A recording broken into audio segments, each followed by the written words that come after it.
اے میرے تابع فرما اور میرے حکم کی پابندی کرنے والوں فرشتوں،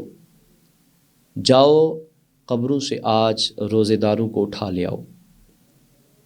اور اللہ کریم نے ملائکہ کو حکم ارشاد فرمایا کہ صرف اکیلے نہیں جانا، بلکہ سب سے پہلے روزے داروں کے لیے اہتمام کیا جائے۔ اب اہتمام کیا جا رہا ہے؟ حکم ہوا کہ جنت کے اندر تمام اشیاء، وہ چیزیں لائی جائیں جن سے روزے دار روزہ رکھ کر محروم رہا، روزہ رکھ کر وہ رکا رہا۔ جیسے دنیا کے کھانے ہیں،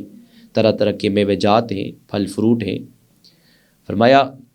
حکم ہوگا فرشتوں کے کہ وہ سارے پھل فروٹ، وہ ساری چیزیں لائی جائیں اور پھر روزے دار کو بلایا جائے۔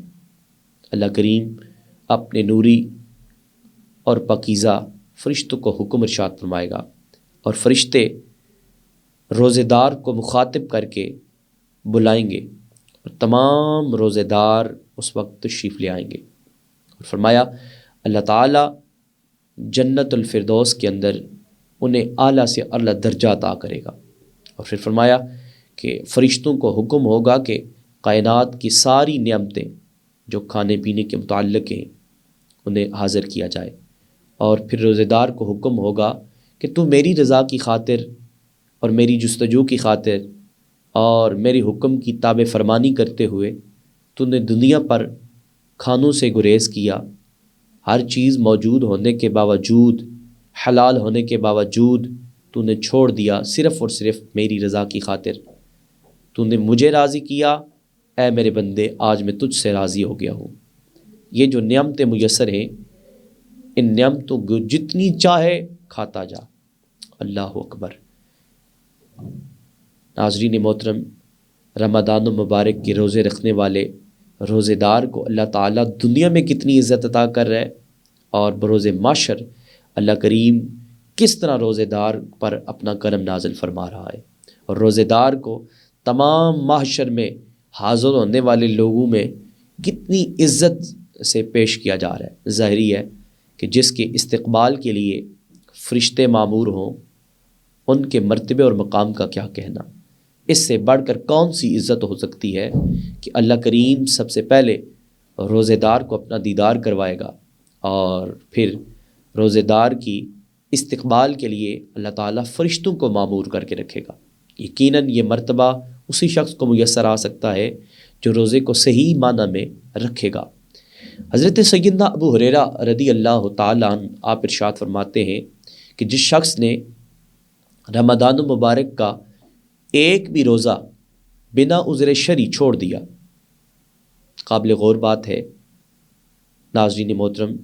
آپ غور کیجئے گا، اکثر چھوٹی چھوٹی بات پر ہم روزے کو ترک کر دیتے ہیں، چھوڑ دیتے ہیں، بنا عذر شرعی ہم روزہ چھوڑ دیتے ہیں، اور خیال یہ ہوتا ہے، تصور یہ ہوتا ہے کہ ہم بعد میں رکھ لیں گے، اس کی تلافی کر لیں گے، اتنی کوئی بڑی بات تو نہیں ہے۔ لیکن آئیے فرمان مصطفیٰ سنیں، اور حضرت ابو ہریرہ رضی اللہ تعالیٰ عنہ راوی ہیں، آپ ارشاد فرماتے ہیں کہ جس شخص نے بنا عذر شرعی رمضان مبارک کا روزہ ترک کر دیا، فرمایا ساری زندگی روزے رکھتا رہے، اور رمضان مبارک کا جو اس نے برکت والا روزہ بنا عذر شرعی چھوڑا، اس کی تلافی پوری نہیں ہو سکتی۔ رمضان مبارک کا ایک روزہ اتنی برکت والا ہے کہ انسان ساری زندگی اس روزے کی تلافی کرتا رہے، ساری زندگی روزے رکھتا رہے، اس بنیاد پر کہ میں رمضان مبارک کے ثواب تک پہنچ جاؤں۔ رمضان مبارک کے اندر جو اللہ تعالیٰ نے روزے دار کے لیے قربتیں رکھی ہیں، جو فضائل و برکات رکھے ہیں، وہ مجھے میسر آ جائیں۔ تو جناب ابو ہریرہ رضی اللہ تعالیٰ عنہ فرماتے ہیں کہ وہ شخص پوری زندگی بھی روزے رکھ کر اس مقام پر نہیں پہنچ سکتا جو رمضان مبارک کا ایک روزہ رکھنے پر اللہ تعالیٰ عطا کرتا ہے۔ کیوں نہ عطا ہو کہ رمضان مبارک کی ہر ساتھ جو برکت والی ہے، ہر ساتھ جو رحمت والی ہے، یہی وہ مبارک مہینہ ہے کہ جس مبارک مہینے کے اندر فرض نمازوں کا ثواب بڑھا کر 70 گنا کر دیا جاتا ہے۔ اب رمضان مبارک کے اندر جب یہ نماز ادا کرتا ہے، یہ ایک ادا کرتا ہے، لیکن اسے 700 گنا اس کا ثواب عطا کیا جاتا ہے۔ اور اسی طرح یہ اگر نوافلوں کا اہتمام کرتا ہے اور نفلی عبادت کرتا ہے، اسے ایک نہیں دو نہیں بلکہ فرائض کے برابر ثواب عطا کر دیا جاتا ہے۔ اسی طرح نبی رحمت علیہ صلاۃ وسلام کا ارشاد گرامی ہے، حضور علیہ صلاۃ وسلام نے ارشاد فرمایا، لوگوں جس طرح رمضان المبارک کے روزے رکھنے والے کو اخروی طور پر یعنی آخرت میں ثواب ملے گا، آخرت میں مراتب اس کے بلند کیے جائیں گے، اور آخری اعتبار سے یعنی دنیا کو چھوڑ کر اخروی زندگی کے جتنے اس کے فوائد ہیں، اسی طرح روزے رکھنے والے کو دنیا میں بھی اللہ تعالیٰ بے حساب فائدے عطا کرتا ہے۔ ان میں سے چند فائدے میں آپ لوگوں کے سامنے بیان کرتا ہوں۔ نبی رحمت علیہ صلاۃ وسلام نے ارشاد فرمایا، اس حدیث کے بھی راوی حضرت سیدنا ابو ہریرہ رضی اللہ تعالیٰ عنہ نے فرمایا، اگر اللہ تعالیٰ جس بندے کو جہاد کی توفیق عطا کر دے وہ جہاد کرے، اور جس کو مال میسر آئے وہ رب کی راہ میں خرچ کرے، اور فرمایا جس کو اللہ تعالیٰ صحت اور تندرستی عطا کر دے اور تندرست اپنے آپ کو پائے تو وہ اللہ رب العزت کی بارگاہ میں روزے رکھنا شروع کر دے اس کی رضا حاصل کرنے کے لیے۔ اب اس کے دنیاوی اعتبار سے بے شمار فوائد ہیں۔ جب مکہ شریف سے حضور صلی اللہ تعالیٰ علیہ وسلم مدینہ کی طرف ہجرت کر کے تشریف لے گئے تو مدینہ یثرب کہلاتا تھا، بیماریوں کا گڑھ کہلاتا تھا، اور میں نے بہت ساری کتب کے اندر پڑھا کہ جو بھی حکیم جب وہ حکمت کو سیکھ لیتا، یا جو بھی معالج آج کی زبان میں اگر ہم کہیں سادہ الفاظوں میں، تو جو ڈاکٹر بن کے تیار ہوتا تو اس کو تلقین کی جاتی کہ تو یثرب چلا جا، وہاں تیرا کام کاج ٹھیک چلے گا، کیونکہ وہاں لوگ بیمار زیادہ ہوتے ہیں۔ آپ بہتر سمجھتے ہیں کہ جہاں جس چیز کی زیادہ ضرورت ہوتی ہے وہیں پر اس شعبے سے متعلق بندے کو بھیجا جاتا ہے۔ تو یثرب بیماریوں کا گڑھ تھا۔ جب نبی رحمت علیہ صلاۃ وسلام کے مبارک قدم وہاں پڑے، اللہ کریم نے اسے پاک اور طیب بنا کر اور شفاؤں کا اب گڑھ بنا دیا ہے۔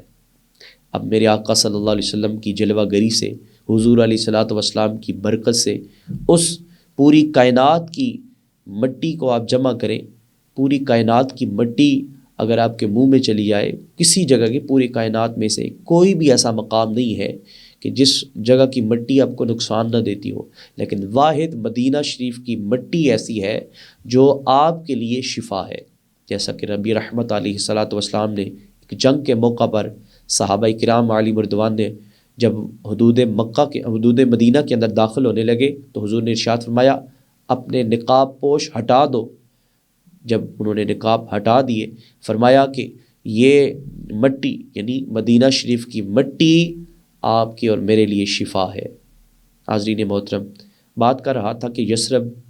یہ بیماریوں کا گڑھ تھا۔ حضور تشریف لے آئے، حضور نے یہاں آ کر اسلام کی تبلیغ کی، یہاں آ کر اللہ رب العزت کے احکام کو بیان کیا، اور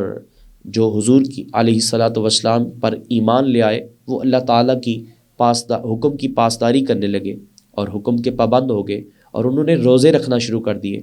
اور جب روزے رکھنا شروع کیے تو اللہ کریم نے وہاں سے بیماریوں کو ختم کر دیا۔ اب روزہ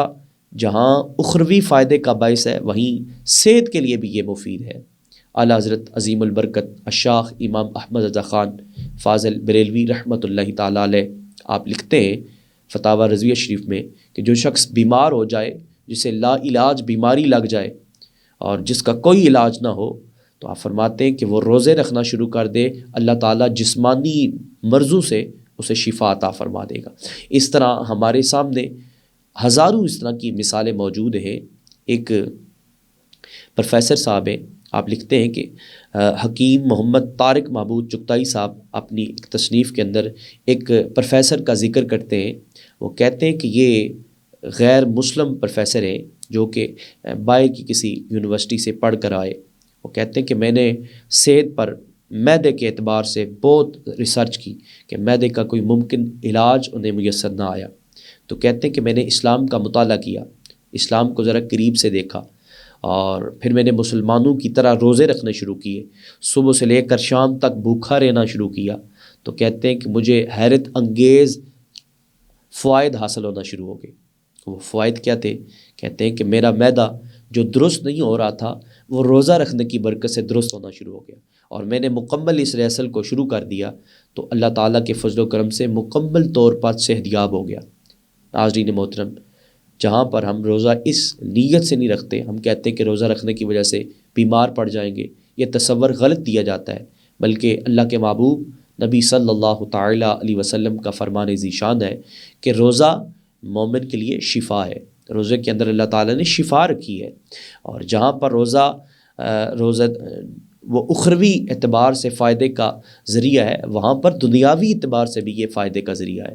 وہاں پر آپ کو جسمانی سکون میسر آتا ہے، ہر قسم کی بیماریوں سے آپ محفوظ رہتے ہیں۔ میں نے ایک سائنس کی بک میں پڑھا تھا کہ انسان پورا سال کھاتا پیتا ہے، اس کے جسم کے اندر کچھ ایسے زہریلے مادے پیدا ہو جاتے ہیں، اس طرح کی زہر پیدا ہو جاتی ہے، اگر وہ روزے نہ رکھے تو وہ بیماریوں میں مبتلا ہو جاتا ہے، اور جو روزے دار ہے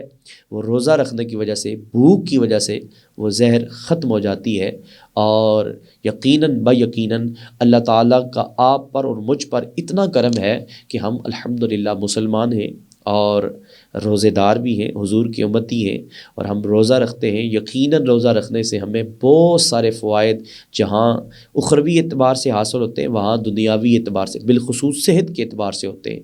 بالخصوص جو بھی آپ کو میسر آئے بندہ کہ جو اس وجہ سے روزہ نہیں رکھ رہا کہ روزہ رکھنے کی وجہ سے اس کی صحت بگڑ جائے گی، روزہ رکھنے کی وجہ سے اس کو کوئی جسمانی اعتبار سے نقصان ہوگا، یہ اس کا تصور غلط ہے، یہ اس کا تصور محض خیالی ہے، عقلی ہے، لیکن نبی رحمت علیہ صلاۃ وسلام کے فرمان کے مطابق روزہ شفا ہے، اور اس کے اندر اللہ تعالیٰ نے صحت کو پوشیدہ کر کے رکھا ہے۔ اللہ کریم کی بارگاہ میں دعا ہے کہ اللہ تعالیٰ آپ کو اور مجھے صحیح معنی میں روزہ رکھنے کی سعادت عطا فرمائے، اور روزے کے فضائل و برکات ہمیں نصیب فرمائے۔ میرے پروگرام کا وقت اختتام پذیر ہوتا ہے، مجھے اجازت دیجیے۔ السلام علیکم ورحمۃ اللہ تعالیٰ وبرکاتہ۔